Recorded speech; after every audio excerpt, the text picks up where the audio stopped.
Are you even listening to me? What a strange way to start a conversation. It's increasingly rare to feel like someone is truly listening when we talk. Not that I blame them. Between our devices and the insane pace of modern life, asking somebody to drop everything and focus on just me alone is a Herculean task. And to expect them not just to listen to what I'm saying, but understand why I'm saying it, forget it.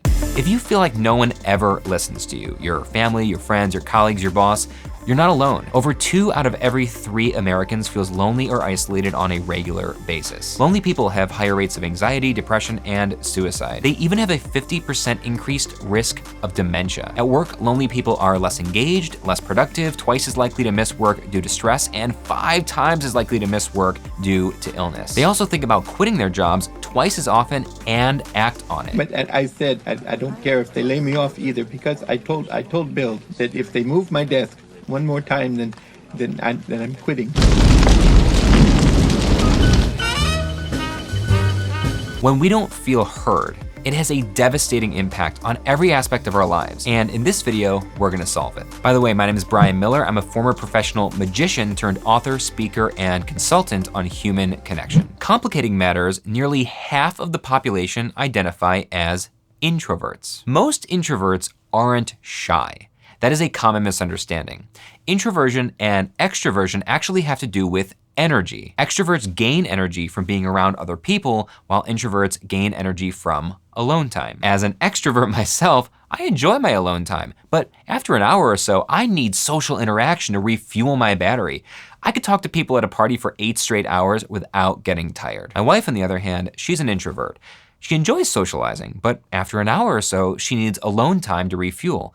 She can sit quietly by herself reading for 8 straight hours without getting tired or bored. And that wouldn't be a problem, except it puts introverts at a natural disadvantage when it comes to the social dynamics of life and work. People who talk more or talk louder are perceived as more authoritative, despite a wealth of research that clearly indicates there's no correlation between how often one talks and how many good ideas they have. Why are you so quiet? Why don't you ever pitch any ideas? Are you okay? Ask an introvert any of those questions, and the answer you'll get is simple: because no one listens anyway. So why bother? Here's how my wife explained it to me when we were first dating. You extroverts just talk.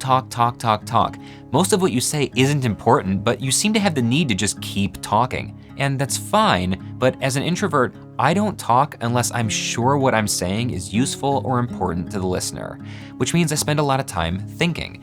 And when I finally decide something I have to say is important, either the conversation has already changed topics because the extroverts are talking a million miles per minute, or I start to say my thing and then I get interrupted anyway. So eventually, I just stopped trying. I had never understood introverts until Lindsay explained it like that. And ever since, I, as an extreme extrovert, have been so much more aware of how I present myself and create space for others in conversations. Side note, if you're really interested in this, I wrote about introversion in chapter 4 of my book, 3 New People. I also recommend Susan Cain's global bestseller, Quiet, The Power of Introverts in a World That Can't Stop Talking. Link to both in the description. So how do you make yourself heard? And let's be clear, it is absolutely the responsibility of us extroverts to make environments safer and more comfortable for those who don't feel heard, who are quieter, who are introverts, who need more time to think and process.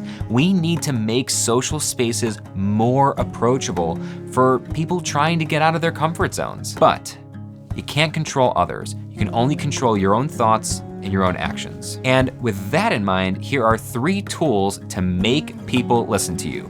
Whether you're a shy person, an introvert, or even an extrovert who just feels like no one is listening. And no, I'm not gonna tell introverts to act more like extroverts. Goodness knows we make enough noise as it is. Tool number 1, speak into the listening. In season 3 of my podcast, Beyond Networking, I had the honor of sitting down with Julian Treasure, a world-renowned expert on sound and communication. His TED Talks have over 80 million views combined. His advice was so smart and so actionable, it makes up 2/3 of the tools on this list. The first is all about being sensitive to the receiver's listening position, or listening to the listening.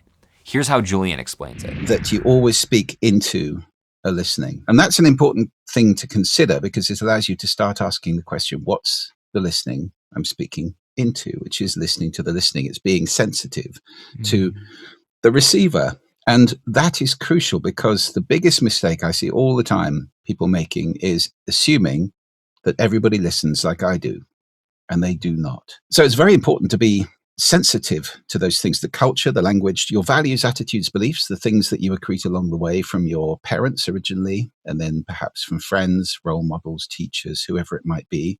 You choose some, you throw away others. I've chosen different ones and I've thrown away different ones, probably. There may be many similarities, but they will not be identical. So there's all these things which create your listening. And everybody you speak to has got that going on too. And I think many of the people who have the problem of not being listened to, it's largely because they don't ask that question. What's the listening I'm speaking into? Do they have the time? Are they interested in this? What will they be interested in? What's driving them? How can I make this conversation valuable to them? What's the listening I'm speaking into? That is a transformational realization that you are always speaking into a listening position and that everyone's is different and even changes throughout the day and from day to day. That's why active listening is such a hot topic in the communication industry. When you truly understand the perspective of your conversational partner, you'll be able to speak with them in a way that makes them want to listen to you. So in a roundabout way, getting people to listen to you is about being a better listener yourself. Tool number 2, contracts. The second tool is what Julian calls listening contracts. Here's how Julian explained it. So, Brian, do you have 5 minutes? I really need to talk to you. I do. Well, thank you.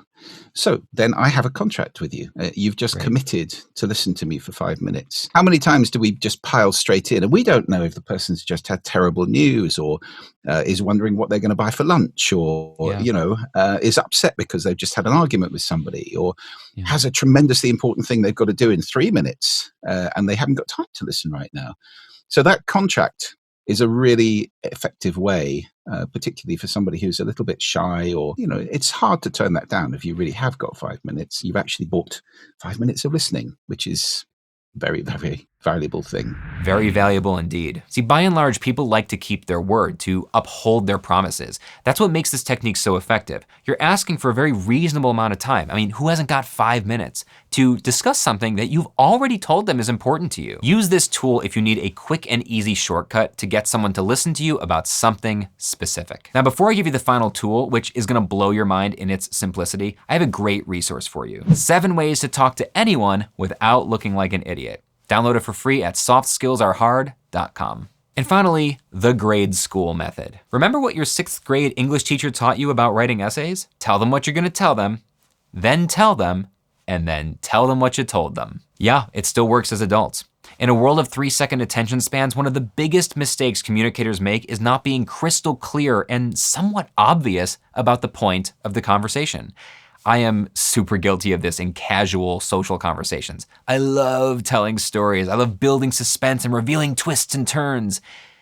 But people are busy. And often if they don't know precisely why you're telling them whatever you're telling them, why you're telling the story you're telling, they're just gonna tune out. If you find people are listening when you start talking, but then drift in and out or lose focus completely, try to structure your communication according to the grade school method. Bill, I wanna talk to you about moving the weekly meeting from Thursdays at 4 p.m. to Tuesdays at 11 a.m.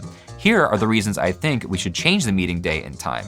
Here's my proof of why we should do it. And that's why we should change the weekly meeting from Thursday at 4 p.m. to Tuesdays at 11 a.m. What do you think? Give people the end goal or main point of your conversation right up front. Then make your case, and finally, remind them of the main point one more time. You can also implement this in emails. Almost everyone writes emails in exactly the wrong order. Hi, Bill. Hope you're well. How are the kids? I think we should change the weekly meeting from Thursdays to Tuesdays. Here's 3 paragraphs why I think we should do that. Thanks, Brian. No. Instead, put the main point of the email right up front. That's what someone wants to know when they open the email anyway. They wanna know, why did you send this? What do you want from me? How quickly can I get back to work? So give them the information they wanna know right away. Then close the email with small talk, compliments, or personal references. Hi, Bill. I think we should change the meeting date from Thursdays to Tuesdays. Here are the reasons why I think we should do that. By the way, How are the kids? Hope things are well at home, Brian. Now, the thing they want to know is the first thing they read, and the positive, uplifting human thing is the last thing they're left with. This technique will help you instantly transform an email from a chore to a useful communication tool. It is definitely getting harder to make our voices heard, to have our perspectives acknowledged. In this video, we learned 3 specific tools you can implement to make it more likely you'll be listened to in any given conversation. First, speak into the listening.